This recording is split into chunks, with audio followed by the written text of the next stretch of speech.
going on, everybody? Welcome back. So in today's video, I want to discuss a Morgan Stanley note that came out from one of their top analysts, Jonas. And in this note, he focuses on a recent Fremont factory tour that he took with some of Tesla's investor relations. Before we get into the note itself, I want to take a quick look at the price target here on the note. So the price target is $1,300. They currently have a $1,300 price target for Tesla. This is as recently as March 17th. And then if we take a quick look over here, as of March 15th close, Tesla was at 801. I think right now it's currently trading around 850 at the time of the recording, but just wanted to quickly point that out just as a point of reference. So first here, it says the Tesla Fremont plant is bustling, to say the least. The plant was never designed to produce 450,000 units. At its peak, produced around 300,000 units back when Tesla had taken it over from Toyota, which was immediately apparent at the tour. So they mentioned how under the current design, the factory in Fremont puts out about 450,000 cars. When it was originally designed for Toyota, it was only putting out 300,000 cars. Now, a few months ago, Elon had mentioned that he believes they can push out close to 600,000 cars from the Fremont plant. What does this speak to? This speaks to Tesla's ability to continue finding and deleting unnecessary parts in their vehicles and manufacturing processes. Also, this shows how other companies, such as the leading vehicle manufacturers like Toyota, which produce millions of vehicles per year, they produce ICE vehicles less efficiently than Tesla now produces EVs. And this is something to keep in mind for the future. Tesla does not shy away from the fact that the plant is inefficiently designed with 4 assembly buildings, one of which is a tent. In addition, the battery cell packaging process is done at the Nevada Gigafactory, which brings a host of logistical inefficiencies. At first, this may seem like a negative. However, there's a bit of foreshadowing into what's to come for Tesla. To be able to achieve the margins per vehicle that they have while being as inefficient as they have at their initial factory is astonishing. Just imagine what those same margins per vehicle will look like from their newest factories that have yet to come online. Not so breaking news. It's nutty good from a financial standpoint. Inefficiencies aside, we see the Fremont factory as an important learning laboratory for Tesla, not just making the world's most popular EVs, but offering lessons for Tesla's future manufacturing expansion. So I just want to quickly shout out Rivian and Lucid here. As I've mentioned in a past video about their decisions to begin planning their second factories prior to fully ramping up their initial factories, this doesn't seem to be a wise decision, but only time will tell. Tesla is demonstrating strong pricing power. The comparable standard Model 3 trim model was around $36,000 a year ago, and today starts at approximately $47,000, up greater than 30%. Tesla is raising prices from a position of strength and is still not seeing wait times go down, which range from 2 to 3 months wait to 6+ months depending on the model. Just think. The company that is leading the world in total EV sales and will continue to do so for the foreseeable future has been able to raise prices on some of their vehicles by over 30% during a time where gas is rising at a crazy rate and when competitors, quote unquote, are unable to even put out a compelling alternative. And on top of not being able to put out a compelling alternative, they're now in a position of weakness. Consider this. On one hand, legacy OEMs are transitioning to EVs and are essentially losing money on every EV that they produce and sell, similar to what Lucid and Rivian are doing. And because of this, they have negative margins on their vehicles. And then on the other hand, your undesirable vehicles aren't selling, ICE or EVs, which means based on economics, a producer is then required to drop prices in order to sell them. However, if your margins are already negative, how can you drop prices even further? Hint, you can't. And on the third hand, if you happen to have one, the ongoing supply chain issues, the chip and battery shortages, etc., make the vehicles even more costly to produce, which means, you see where I'm going with this? Not good for other automakers. Jumping back to Tesla's increases. Not only are they raising prices, but they still are not seeing a reduction in demand. Again, something I've spoken about in prior videos. Be sure to check those out and others by subscribing to the channel and leaving a thumbs up on this video to see more like it. But the point is, Tesla's in the driver's seat, no pun intended, and is only continuing to strengthen their lead. With every vehicle that Tesla sells, the cost of producing the next vehicle continues to decline. This is not something that every vehicle maker can say. Well, no other vehicle maker, to be real. Tesla believes that supply-demand dynamic will persist for the next 18 months at least. And then a key point here is that they don't anticipate a slowdown for at least, not at most, at least the next 18 months. Feel free to pause the video and think about the implications of that for a minute. We had underappreciated the pricing power and lead that Tesla has and expect Tesla won't need to cut price until 2024-25 to maintain its market share, and by then software can contribute more to the profit and loss. Now, I just want to stop here to harp on this point. Analysts at Morgan Stanley, which as a company reported over $1 trillion in assets under management in December 2020, is willfully admitting that they underappreciated the lead Tesla has. I really want to drive this point home here. People I know trust people like this, right? They have financial advisors who are telling them this is not a good investment. This is not wise to put your money here. It's too volatile. I've had people tell me they don't want to invest in Tesla because it's too volatile. This is important. This is an indicator that Wall Street analysts have no fucking idea what the hell is going on at Tesla. And keep in mind, the $1,300 price target we spoke about at the beginning of the video is only $50 higher than Tesla's all-time high of about $1,250 earlier this year. The same analysts that are admitting they underappreciated Tesla's lead are now only pricing them a hair over their all-time high. Something to think about as we move on. They also mention here that Tesla won't need to cut price until 2024-25, 2 to 3 years from now, in order to maintain their market share, and by then, software can contribute. Keep this in mind as well. I'll be coming back to this shortly. 3, raw material impacts is felt, but not at the rate of pricing increases. Raws aren't keeping Tesla up at night right now. Chips are actually a bigger concern in real time. This will more than positively offset any headwinds in later quarters. Tesla is not worried on nickel given their reliance on LFP for 50% of models today for standard range, which doesn't need nickel or cobalt.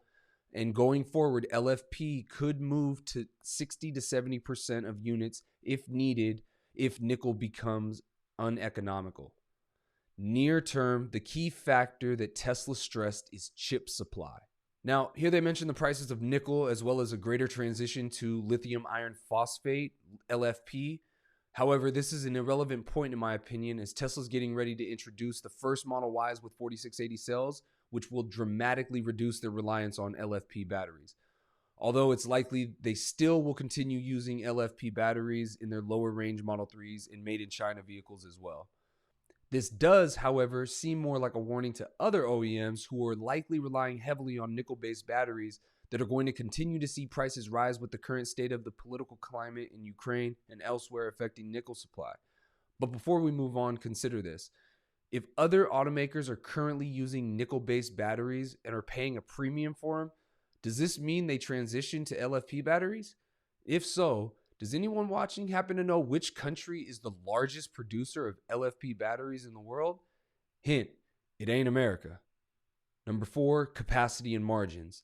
Tesla reiterated its guide to be comfortably above 50% volume growth with or without Berlin and Austin. The key impediment remains chips, not cells or commodities at this point. This is actually one of the most telling aspects of the entire note, something that I think investors should really be paying attention to. To reiterate, with or without, that or without are two extremely bullish words that a lot of folks may overlook. Berlin and Austin will come online this year, with Berlin expected to begin deliveries on the 22nd of this month. So Tesla obviously knows this, but still included the words or without. To break it down here, last year, Tesla delivered just under 1 million vehicles. 50% growth makes that 1.5 million or somewhere around there. Now, when we include comfortably above and or without, we begin to see even larger numbers, perhaps closer to $2 million, which is what I predicted, which would represent a greater than 100% growth rate year over year. For those who may be skeptical, Tesla increased year over year by 89% last year, in spite of chip and supply chain shortages and the stalling of Berlin, which was supposed to open in Q3. The ramp of Berlin and Austin also poses some interesting dynamics on margins. Delivering cars in the country or region of the plant also leads to cost advantages. Tesla also mentioned the Model Y shares 75% of the common components as Model 3 and costs similar to make. Another really important point is that by sharing so many common parts with other vehicles in their lineup, they're able to lower the cost to produce vehicles even more by being able to source and produce one item and use it across different vehicles. This speaks to Tesla's ability to delete parts and processes at their first factory and implement those efficiencies at newer factories, obviously lowering the cost of goods sold and increasing profit margin. Further, Shanghai is 65% less capex per unit of capacity versus Fremont, but lower ASPs also in China. Moving to a structural battery pack and from 2170 to 4680 will also lead to 50% cost reduction in battery cost long term. Again, we see more large double-digit percentage reductions in Tesla's cost to produce products, which is something not many companies, let alone car manufacturers, are able to say or demonstrate time and time again, which is one of the reasons why I'm so bullish on this company. Tesla also reduced assembly steps in Shanghai from 100, what other OEMs typically have, to only 45 steps, and reduced the welding line from 1,000 robots in the Model 3 to 300 in Model Y, and is continually looking for manufacturing efficiencies and for less capex in the plant. Tesla learned from over-automating Model 3 launch in Fremont, but also still writes own code on their robots to allow more seamless changes when needed and less reliance on robotics with vendors for changes. Other OEMs don't write their own code. On the point about the Model 3, Tesla learned a lot about the Model 3 ramp up, which Elon coined as production hell, where he was sleeping on the conference room couches because he refused to leave the factory during such a pivotal point in the company's history, a point where they were on the verge of bankruptcy. If they didn't make it through that, I wouldn't be making this video. But again, learned a lot and were able to apply that to the Model Y, which had a much smoother ramp up and actually began delivering vehicles almost 6 months ahead of schedule. Again, something to consider with the new gigafactories that are going to be producing Model Ys exclusively at launch. By the way, did you know that Model Y is already on the verge of becoming the best-selling vehicle of any manufacturer in the world? On the point about writing code, as mentioned, this is exclusive to Tesla and speaks to the idea that Tesla isn't just a car company, for those of you who doubt it. Tesla IR also mentioned that it believes the industry is grossly undersupplied across capacity and all other adjacent bill of materials in 2025 if we believe OEM projections, and if EV adoption remains strong at about 25% in 2025, Tesla should be in a key position of strength to capture meaningful amount of EV demand. Once again, super bullish point for Tesla investors, not so much for other OEM investors. What's being said here is that if we're to believe that GM will have 30 new EVs by 2025, or Ford claiming they'll launch 7 EVs in that same time span, which will also coincide with EV adoption continuing to grow upwards of 25%, not only will other OEMs be going bankrupt around that time, but Tesla will continue gobbling as much EV demand as they can produce for. And for those of you wondering, yes, I do believe there will be a new vehicle market collapse in the US within the next few years, but that's for another video. Number 5, self-driving impact. While not disclosed, investors believe the take rate is approximately 15% in the US and in the low single digits in other regions. Instead of 60% of FSD revenue recognized immediately with 40% deferred, Tesla will be allowed to recognize all of it up front.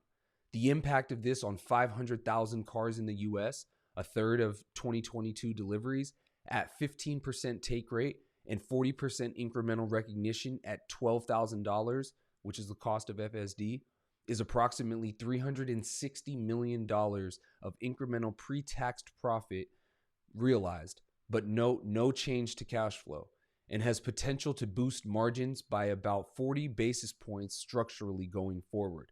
Assuming these numbers are accurate, Tesla is only convincing about 15% of vehicle buyers to include FSD into their purchase.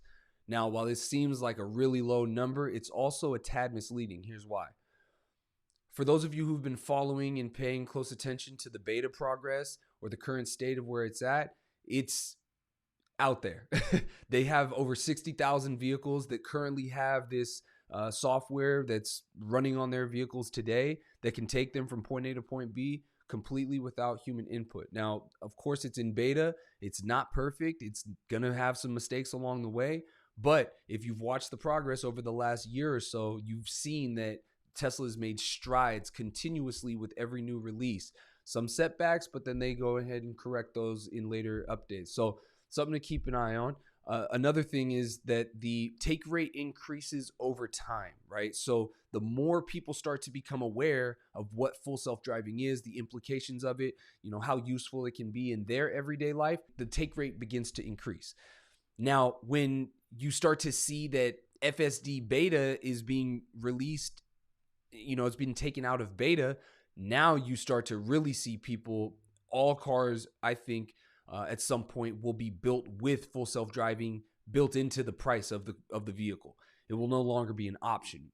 Today it's an option. At one point or another, it'll be built right into the vehicle's price. And then lastly, earlier in the video, I made a point where they said that Tesla won't need to cut prices until 2024, 2025 to maintain its market share. And then by then, software would be able to contribute more to the profit and loss.